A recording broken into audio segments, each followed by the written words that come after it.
Hello everyone and welcome to Beyond Focus TV. My name is Angie Daniel. I am the hostess for the show. On tonight's show we have with us Mr. Marvin Holland. He is the representative from Local 100, which is the MTA's local union. We're going to take a short break. When we come back, I'll introduce him to you so he can tell you all in the details what he's doing within Brooklynites.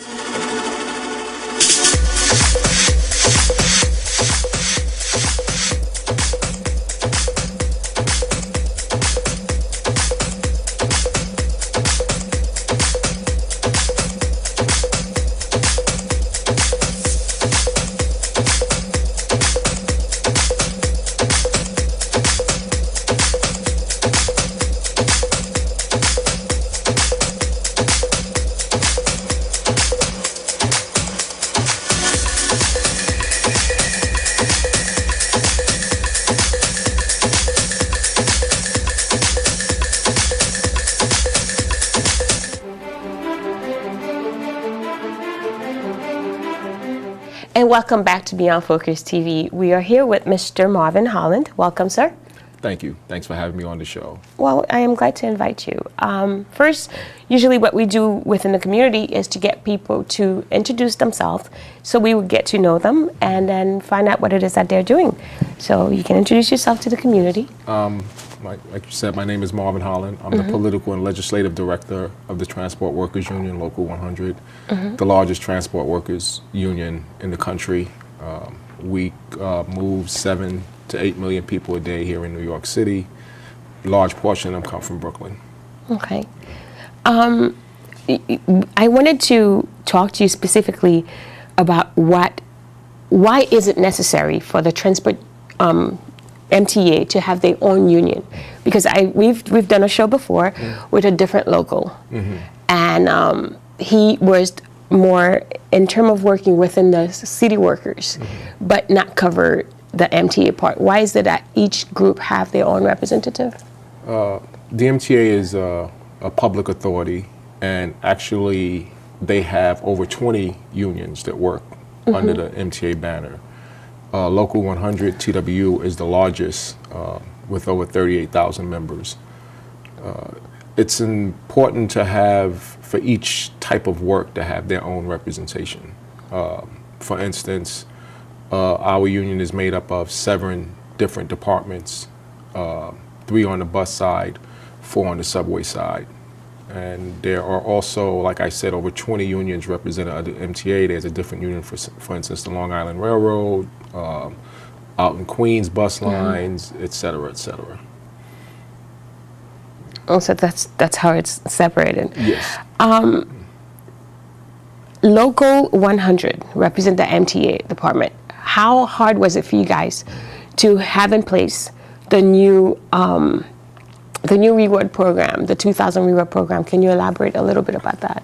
Yes, the Transit Watch program actually came. Oh, is it the same thing, the Transit Watch program? I thought the Transit Watch program was one, and then the reward program was a whole other. Yeah, it's a new program. Okay. The one you're talking about, the $2,000 coming from the governor if there is an assault on transit workers. This has been a continuing problem. Okay. Transit workers being assaulted. Back in the late 90s, early 2000, we actually introduced the first series of assault bills to protect transit workers, making it a felony if you assault a transit worker. Last May, which you're particularly referring to, last May, for the first time, actually early this year, May 2012, we held the first National Transit Assault Conference. So many bus drivers were getting assaulted, and transit workers, not just here, but across the country. So we convened a conference in downtown Brooklyn in May where we brought transit workers and transit leaders from all over the country, as well as all of the DAs, the police department, the MTA, to discuss this issue. Coming out of that conference, the governor made the Transit Watch program where you get $2,000 if you report on a crime that happens to a subway worker. It's the first of its kind, but we still have a long way to go as we continue to have more assaults on transit workers. Quick question for you, because you are on the inside, so you probably know more than I do. Is this crime being committed because of the lack of employees within the booth department, you think, or is it just like right now New York is in a whole other? No, I think there's a direct correlation to the transit cuts that occurred in 2010 when they cut. They closed over 100 booths. They cut over 70 bus lines. They cut some train service. We have traced that since that time, where it was always a problem. Like I said, even going back into the 90s and 2000, we saw a very big spike in assaults, particularly on bus operators on some of the lines that were cut. You know, a person's waiting a long time for a bus, tempers flare. So we found that it was a direct correlation between bus operators being assaulted and the cuts that occurred in 2010. Is there going to be any sort of like a new way to bring back more employees or buses? And I can tell you some routes in Brooklyn that are in need of extra buses. Well, and we would love to know those routes and work with B44, B41. And what we've done, the Transport Workers Union, Local 100, we've started to work with the community and work with the riders to get service restored. Okay. During this campaign that we've started, there was about $100 million worth of service cut in 2010. They're going to restore $27 million of that service, and I believe the B44 is one of those buses. Okay. But it took a lot of work on the ground, grassroots organizing, and out of that work, we developed this new coalition that's called Transit Forward. Okay. You know, I'm saying this to you. I mean, I'm mentioning the bus lines, and it's because in the morning, I ride the bus to take my daughter to school. You know, I'm lucky to probably catch the express bus, which is about like 3 stops. But when you're watching the line of people waiting, and every time somebody gets in the bus and they get real riled up, like you said earlier, the bus driver will say, talk to your politicians, talk to your local representative. What's the coalition? Because you and I, we met at a local political venue. What are the coalition of riders speaking to the politicians and you guys together becoming in 3? Yeah, well, see, the problem with transportation, and the reason you have a situation like you said where you go to get on the bus in the morning with your daughter and there's no bus and you know, you're waiting a long time, is that the issue of transportation is just not a sexy issue. It's not like education or healthcare, where the alliances and the coalitions are easy to put together and, you know, work together on an issue. It's very difficult to organize transit riders, because the only time you're upset is when that bus is not there. The moment the bus comes and you get to where you're going, the issue is forgotten. Stop right there. I'm glad that you've mentioned that. So let's get the community to understand. Being upset on the bus is not making a difference. How can they make a difference? Well, one way you can certainly make a difference is to go to our website and join our coalition. Transitforward.org is the website. And what we've done, like I said, we've started organizing at a very grassroots level, community by community. And I think this formula that works came out of the work we did in South Brooklyn on the B64 with Assemblyman Colton. He organized, you know, different religious leaders, different people in the community. Local 100 went with them to community board meetings, to tenant meetings, to any type of meeting, to tell the community exactly what was going on with transportation. And we found that this works, but it takes a lot of times people don't want to put in that hard work of getting together and organizing and talking to people. I'm gonna ask you to hold your thoughts for 1 second. We're gonna take a break. I need to drink some water because I'm losing my voice.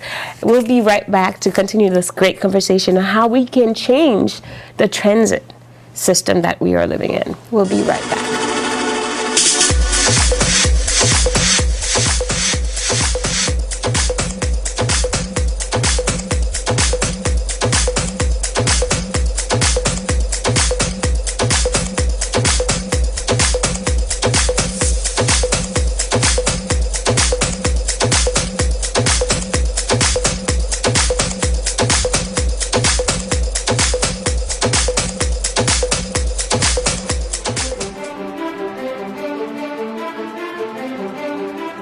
welcome back to Beyond Focus TV. If you are just joining us, we are here with Mr. Marvin Holland.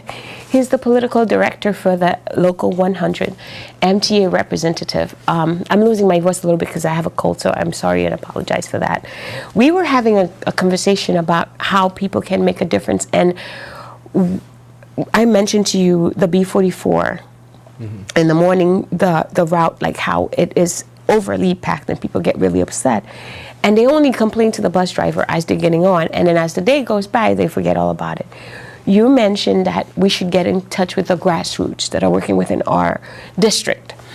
A lot of times people tend to, I probably, well, right now I'm not one of them anymore because I know how to voice my opinion based on meeting people. I'm hearing a lot, you have to voice your opinion on paper instead of just like, you know, voicing it to the person that's in front of you. How do you get people to speak to the local representative, especially in a situation like the B41 or the B44 or the number 2 train, waiting for 5 minutes before a train comes in? It's supposed to be an express train line. How do you get people to understand that? Well, first off, people have to understand the purpose. And I just have to correct you slightly. I am the political director of the Transport Workers Union. I have nothing to do with the MTA other than being an MTA employee. Yes. I think people don't understand sometimes the difference between the Transport Workers Union and the MTA. They kind of lump us together. And on that note, a lot of people will just come out and blame the MTA for everything that's wrong. And there's a lot of blame to go to the MTA. But you have to understand the MTA was created to act as a buffer between the elected officials and the public. Okay. So just complaining to the MTA is not enough if you just write them letters because you're complaining to the people who you have a problem with. And then just writing to your elected official is probably not enough, or calling 311 I don't even think is enough. That's not I think you need a combination of everyone working together. And that's why, again, I would urge people to go to transitforward.org, because one of the things... What is the website? Transitforward.org. Okay. Because we have a coalition of grassroots community organizations all working around this issue of transportation. What makes this coalition a little unique, outside of the Transport Workers Union, none of the other community groups in the coalition are actually from a transit background. We have Urban Neighborhood Services, Parents Union, Uproads. These community organizations tend to deal on some different subjects and not just transportation, but they're very grassroots. So we're actually talking to the people. One of the problems is that there's really no rhyme or reason the way the MTA like makes a bus an express or a local stop, or they're looking at old data a lot of times. So a lot of times what happens, a community will grow, a place will become busy, and they'll still be doing things the old way. And one of the things we're going to be trying to do with the Transport Workers Union and our community allies is to find out those type of spots along a route that may have been a slow place and you didn't need an express stop there, but now perhaps you do need an express stop there because of the growth in the community. Okay, so is it like would it be part of when we're not registering enough people, or because a lot of the time what I'm hearing is that people are not being accounted for. We're not counting the right amount of people for the services that are there within the community. Is it something like that? Yes, I think that has a lot to do with it. That no one's really taken a look at, particularly in the outer boroughs, Brooklyn, Queens, and the Bronx, of what's needed in transportation. And also, again, the entire system is a Manhattan-centric system, meaning that all of the lines lead into Manhattan. Okay. But if you live in the outer boroughs of Brooklyn, how do you travel? You know, how do you just get around Brooklyn? It'll take you forever just to get from Canarsie to Flatbush. It's you know, you can't go by train. and that's what we're taking a look at. What is the future of transportation? Job growth in Manhattan has been about 1.5% to 2%.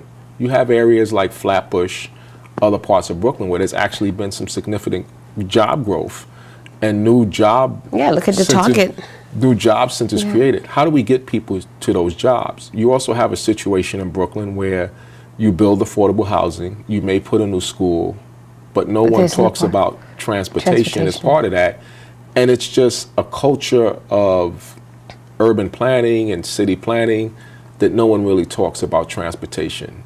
So one of the things, again, that we're going to be doing in 2013 is as we, as a political director, I have to endorse, the union endorses candidates that have to come through us.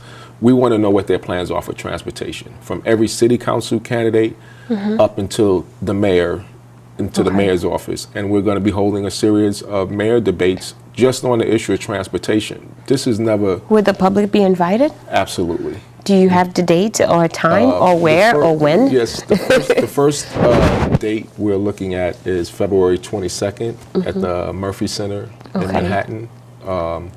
And we're also looking at doing one in Mega Evans. We're going to meet with Mega Evans next week to do more of a town hall style meeting. But again, these are the type of things that have never been done around transportation that the new leadership of TWU Local 100, not so new, they just won their second term, not so new anymore.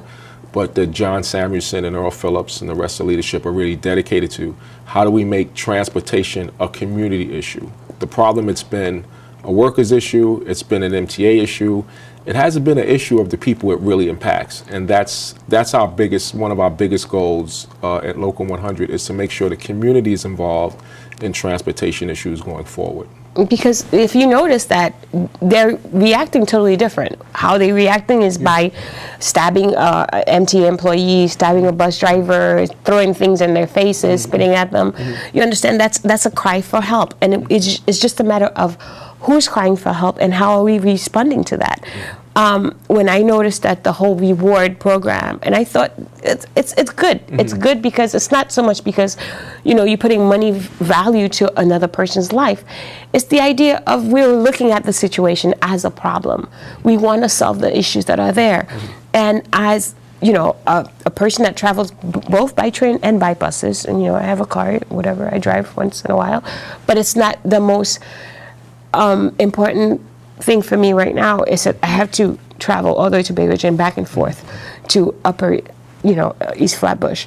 So you have to wonder how easy can I make life easier for me when there's no parking.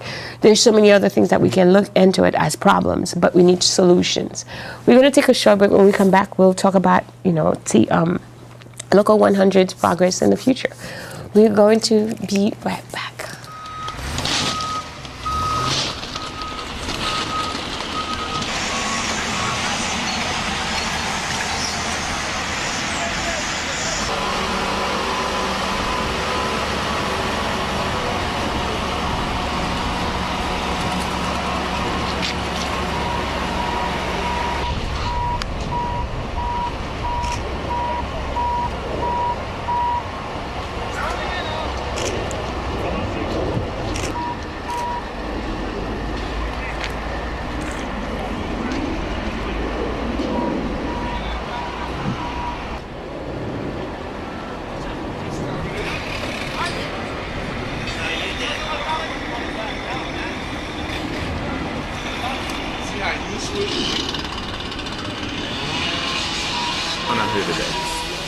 This is a continuing effort that we've been doing with the community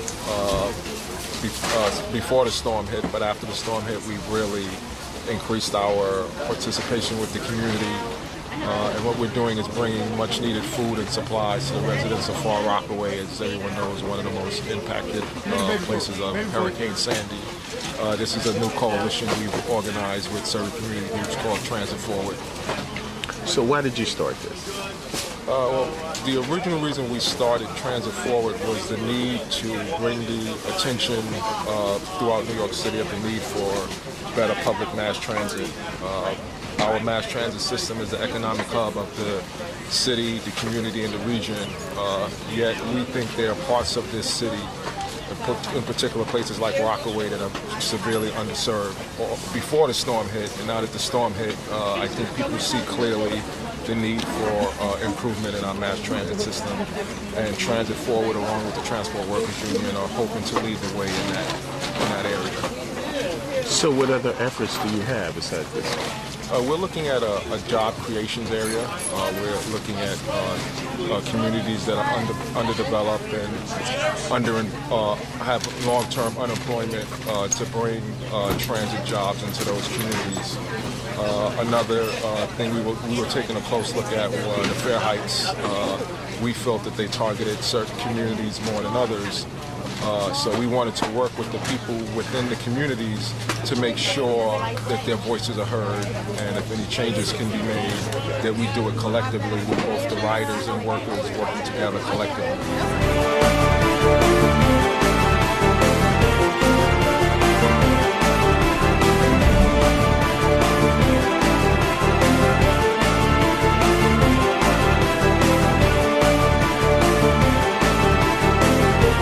Welcome back to Beyond Focus TV. We are here with Mr. Marvin Holland. We are talking about the problems of the MTA within Brooklynites, the buses and the train, and how we are trying to make things better. And one of the things that we were talking about earlier, you mentioned, and then you talked about the $27 million. If I don't want to forget that. It's going to be upgraded, what was it? They said they were going to restore the service. Restore the service. Restore the service. So what does that mean, restoring the service? In 2010 was one of the lines that was eliminated, amongst many other lines. There was almost 70 bus lines in all that were eliminated.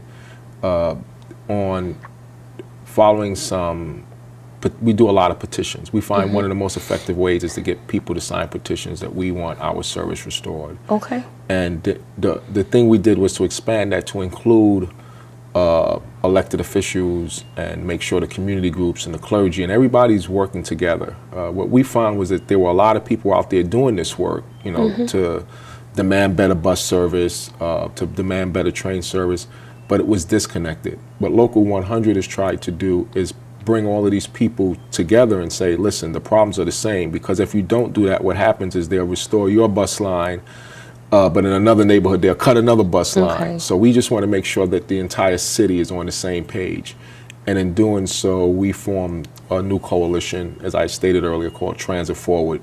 You could follow us on Facebook and Twitter. Oh, and on all, Facebook. yeah, it's really all over Facebook. I don't do much of that myself, but the allies and people within the organization are constantly updating the Facebook page. So we'll say in 2013 there'll be more buses on the B44. Yes. You know. And if people that are on the B41 line would like to, I mean, I'm joking about it, but it's a really serious situation in the morning, and a lot of young people ride the bus. And for parents, they don't have a choice but to leave those kids. And it always bothers me to see, you know, an 11-year-old, a 12-year-old just waiting by themselves for a 10, 15-minute period to wait for a bus to get on so they can go to wherever they have to go to. When there's 20 of them, it's a problem. 10 of them at a time is not as bad. You understand? The more kids that have a chance to get together and they start riling up and doing other things, you never know. I mean, I think part of it is to protect the community also, to protect our young people and get them to wherever they need to go to safely. If there's no, you know, they're like on the same line of fighting with adults trying to get on the bus to go to wherever they have to go to, it's really, you know, it's really bad. I would say not just for the kids, but also for the community, and it's a different representation for us. I mean, for me, I feel that way. You know, my daughter's fortunate that I get to take her to school in the morning, but you know, how about the unfortunate ones? How about the parents who cannot take their kids to school before they go to work? You understand? So there's so much more to it than that. Trying to get the people to rally up, to talk about the situation, talk about what's needed in the community. It's not because we don't have the resources.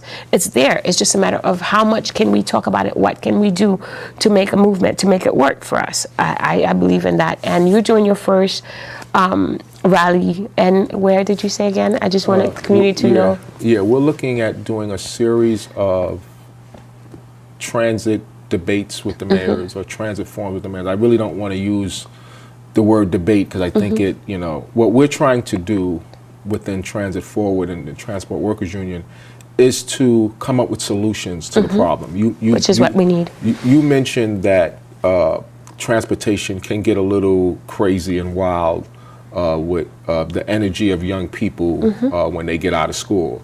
At the same time, we're concerned that we don't want it to become a police state when these kids get out of school. Exactly. When you remove station agents from the booths, and this is why we're going to fight to get station agents back. Station agents were people who kind of kids knew, and you know, and being a station employee for over 20 years, I would hear the station agent in the booth say, you know, to the kids, you know better than that. Go, exactly. You know, it's time to get on train. Yes. You remove the station agent, and a lot of times they're replaced with police, and I think that sends a different message. It creates a different environment and culture for children. And we also have to notice like where the booths are empty, and which area they are being represented by the police. We have to be able to admit to these type of things. You know, and so the Transport Workers Union is totally dedicated to trying to work with the community to fix these problems. We understand that as a union that when we tried to tackle a lot of these problems by ourselves, it didn't work, and the community understands that when they tried to tackle a lot of these problems by themselves, it didn't work. But bringing the workers and the riders together has created a much newer dynamic, and it's never been done before. People are trying, in Massachusetts they're doing this, in other parts of the country. The unions and the communities are understanding that the only way to improve transportation is to work together. Yes, yes. Well, I'm really, really happy that you're doing the coalition. I don't want people to forget that you have to go on, what's the website again? Transitforward.org. Or Transit Forward, Facebook. You know, if you just Google Transit Forward, I'm sure a lot of stuff will pop up. You know, don't forget to get involved within your community, to be involved. Like, attend the meeting that we're having on February 22nd. We're looking to do one. That one's in Manhattan. We're looking, the information will be on our website. We're looking to do one at Mega Evans and, you know, different places. And also, we do smaller forums. It's not always about like a big mayor's type forum. Sometimes the most important work is done in a church. You know, we visited community board meetings. I would tell people one of the best places to discuss every community board has a transportation committee. Yes.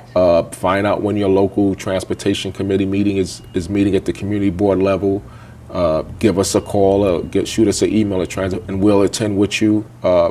These things really work. Like, people do not think they work, but we've, like I said, we've gotten $27 million worth of service restored, a third of the service through this type of grassroots outreach between the riders and the workers. Okay. Well, all we're asking is for you to get involved, be part. 2013 means change. Change for Brooklynites, change for New Yorkers, change for us.